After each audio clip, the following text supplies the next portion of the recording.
Böyle başlamaz. Daha güçlü lütfen. Size elektriğe enerji gerek burası iyi oynasın. Evet. 3.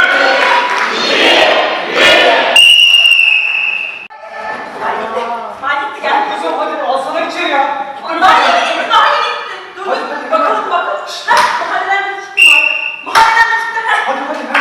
Oğlum daha yeni gitti. Gitti mi kocam gitti mi? Kocacığım görüşürüz. Kocacığım görüşürüz.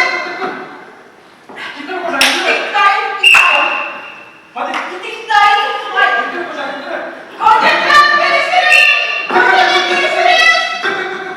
Bay bay. Gitti mi kocam gitti mi? Gitti daha yeni. Hadi hemen. Mahalleden çıkmış. Mahalleden çıkmış. El salla. Bay bay. El salla. Duydum mahalleden daha yeni gitmiş. Gitti mi? Gitti. Kocacığım görüşürüz. Kocacığım görüşürüz. Gitti. Ay bana gelmiyor. Açayım ne olur mu?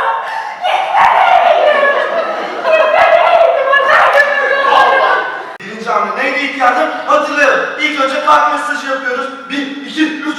Şimdi sıra sünnet teneffüsüne. Hayır. Hayır. Sağ ol. Teşekkürler. Ben Domates menemende çok önemli arkadaşlar. Özellikle prostat için çok faydalı. Erkeklere sesleniyorum buradan. Domates götürür.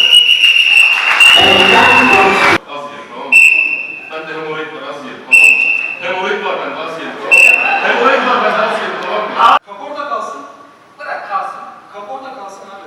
Kaporta kalsın. Tamam kaporta kalsın. Ağzını bunu yap kaç olur ya sadece. Değil gördün mü? Beğenmiyorum, hiçbir şey göremiyorum sende. Ya bir fön çektirdik, ne var? Bak bazı ürünler aldım. Nasıl yani? Sen misin lan dağcılık